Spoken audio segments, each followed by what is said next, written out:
सुबह ही वीडियो में मैंने आपको जानकारी दी थी और देखिए देर शाम से पहले ही बिहार पुलिस अवर सेवा आयोग का ऑफिशियल नोटिस आ चुका है। जाकर आप इस ऑफिशियल वेबसाइट से डाउनलोड भी कर सकते हैं और चेक भी कर सकते हैं। क्या है नोटिस में, कितने पदों पर भर्ती आ चुकी है, जानने के लिए वीडियो में अंत तक बने रहिएगा। वीडियो को अभी से लाइक और चैनल को सब्सक्राइब करके बेल आइकन दबा लीजिएगा ताकि इस भर्ती की आगे भी लेटेस्ट अपडेट आप लगातार पा सके।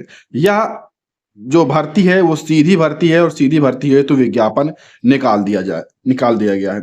और इस विज्ञापन के लिए ऑनलाइन आवेदन आप देखिए यहाँ पर अंतिम तिथि दे दी गई 5 नवंबर 2023 दे दी गई।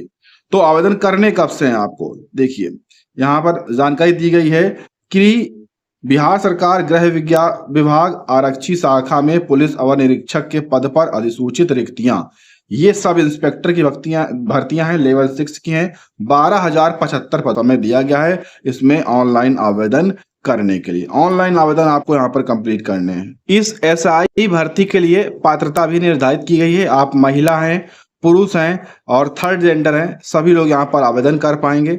शैक्षिक योग्यता की अगर हम बात करें तो 1/8/2023 तक आप किसी भी विश्वविद्यालय से स्नातक परीक्षा किए हैं तो आप इसके लिए आवेदन कर सकते हैं, या उससे उच्च समकक्ष कुछ भी है तो आप आवेदन कर सकते हैं।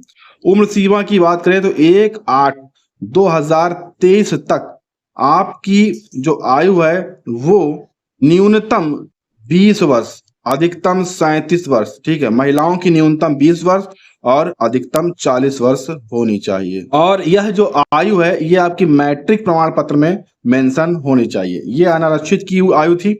पिछड़ा वर्ग को आपको पता है कि यहाँ पर लगभग 5 वर्ष की छूट मिलेगी, अनुसूचित जनजाति को भी छूट मिलेगी। तो ये अलग अलग तरीके की यहाँ पर छूट है, उसके आधार पर वो छूट आप जोड़ सकते हैं। अब देखिए ऊंचाई भी आवश्यक है, ठीक है, शारीरिक मापदंड भी आवश्यक है इसमें आपको आवेदन करने से पहले। अगर यहाँ पर ऊंचाई की हम बात करें तो आप देखेंगे अनारक्षित में पुरुष के लिए 165 है और अत्यंत पिछड़ा वर्ग को 160 है, बाकी सबकी 160 है और सभी महिलाओं की 155 यहाँ पर रखी गई है, ठीक है। अगर यहाँ पर सीने की बात करें तो बिना फुलाए 81 सेंटीमीटर है पुरुषों के लिए और फुलाकर 86 सेंटीमीटर बताया गया है, ठीक है। ये है आपका अनारक्षित और पिछड़ा वर्ग का। अगर अनुसूचित जाति अनुसूचित जनजाति की अगर हम यहाँ पर बात करें तो यहाँ पर 79 और 84 है, ठीक है। महिलाओं के लिए ये माप नहीं लागू होती। वजन की बात करें तो 48 किलोग्राम यहाँ पर कम से कम सभी वर्गों में महिलाओं का वजन होना ही चाहिए। नियुक्ति जो प्रक्रिया है उसमें अगर आप ऑनलाइन आवेदन करते हैं तो आपको लिखित परीक्षा से गुजरना पड़ेगा। जी हाँ, लिखित परीक्षा आपको देनी पड़ेगी।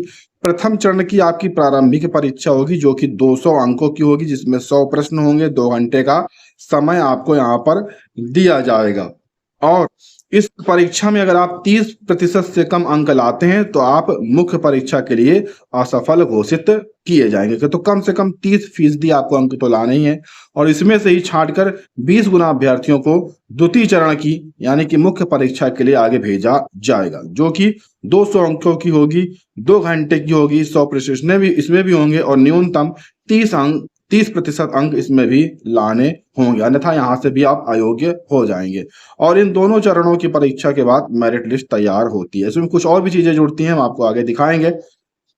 और इस परीक्षा में बहुत सारी चीजें जैसे कि सामान्य अध्ययन, समान विज्ञान, नागरिक शास्त्र, भारतीय इतिहास, भारतीय भूगोल, गणित और मानसिक योग्यता के ऐसे बहुत सारे सवाल होंगे, ठीक है। ये सभी प्रश्न पत्रों में इस तरह से चीजें आपकी पूछी जाएंगी। दोनों चरणों की परीक्षा में प्रत्येक गलत उत्तर के लिए 0.2 अंक यहाँ पर काट लिया जाएगा, यानी कि माइनस मार्किंग भी रहेगी। इसके लिए आपको सतर्क भी रहना होगा।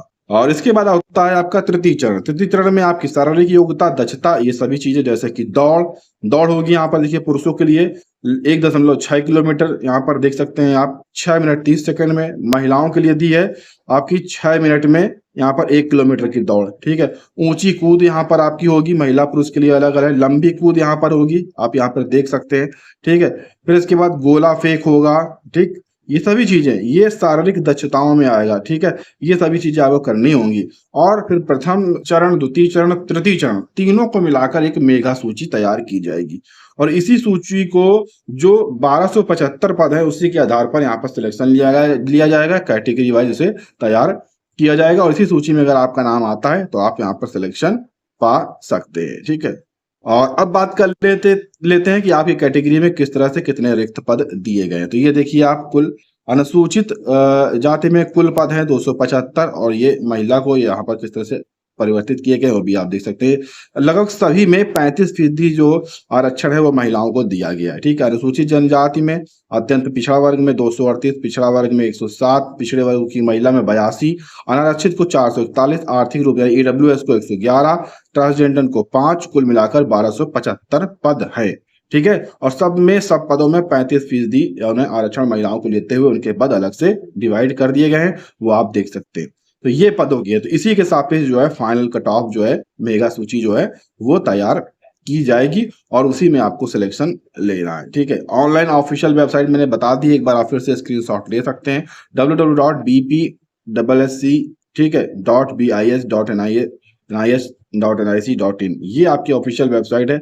यहाँ से आपको आवेदन करना है और याद रखिएगा इसमें आवेदन करने के दौरान आपको कुछ शुल्क भी देना होगा जो कि 700 और आरक्षित वर्ग को 400 रुपए देना होगा। ये शुल्क आप debit card, credit card, net banking किसी भी माध्यम से आप ऑनलाइन तरीके से दे पाएंगे, वो आपका जमा हो जाएगा। तो ये पूरी जानकारी थी आपकी जो है फॉर्म को भरने के लिए। तो जो भी इच्छुक उम्मीदवार हैं वो 5 तारीख से इस फॉर्म को अवश्य भरें, सावधानी पूर्वक भरें, आराम से भरें, कोई भी गलती ना करें क्योंकि आगे चल के भविष्य में पता नहीं कोई सुधार करने का मौका यहाँ पर ऑफिशियल दिया जाता है विभाग की तरफ से कि नहीं दिया जाता है, सभी चीजें अलग होती हैं। इसलिए आप सावधानी से फॉर्म को भरें, अच्छे से भरें और सोच समझ कर सभी डिटेल्स जो है सही भरें ताकि फॉर्म भरने में कोई दिक्कत ना हो, क्योंकि ज्यादातर छात्रों की फॉर्म भरने में दिक्कत हो जाती है, फिर आगे चल के बहुत सारी समस्याओं का सामना यहाँ पर करना पड़ता है। इस नोटिफिकेशन को भी आप जरूर से जरूर डाउनलोड कर लीजिएगा क्योंकि फॉर्म भरने के दौरान आपको बहुत सारे महत्वपूर्ण निर्देश यहाँ पर दिए गए हैं कि किस तरह से क्या क्या चीजें करनी है। उनको आप एक बार आवश्यक रूप से आराम से पढ़ लीजिएगा, पढ़ने के बाद ही आप इस फॉर्म को भरिएगा। बहुत बड़ा नोटिस नहीं है, केवल 15 पेज का ये नोटिस है, आसानी से आप पढ़ सकते हैं 1-2 घंटे में और पढ़ने के बाद आप यहाँ पर इसमें आवेदन कर सकते हैं। बाकी मेन जो पॉइंट थे आवेदन करने के लिए, मतलब कौन कौन व्यक्ति आवेदन कर सकता है और आवेदन करने के बाद आपको क्या क्या करना पड़ेगा, वो सभी डिटेल्स मैंने पहले से ही आपको दे दी। केवल आपको आवेदन करने के लिए कुछ महत्वपूर्ण डिटेल्स पढ़नी होंगी जो कि आपको आवश्यक भी है क्योंकि जो व्यक्ति आवेदन करेगा उसको सभी महत्वपूर्ण निर्देश पता होने चाहिए। तो ये कुल डिटेल थी भर्ती को लेकर, उम्मीद है पसंद आई होगी। वीडियो को लाइक शेयर कर दीजिएगा ताकि और भी दोस्तों तक आपकी जानकारी पहुंच सके, वो भी इसके लिए आवेदन कर सके। आगे इसी तरह की अपडेट पाने के लिए चैनल को सब्सक्राइब भी कर लीजिएगा।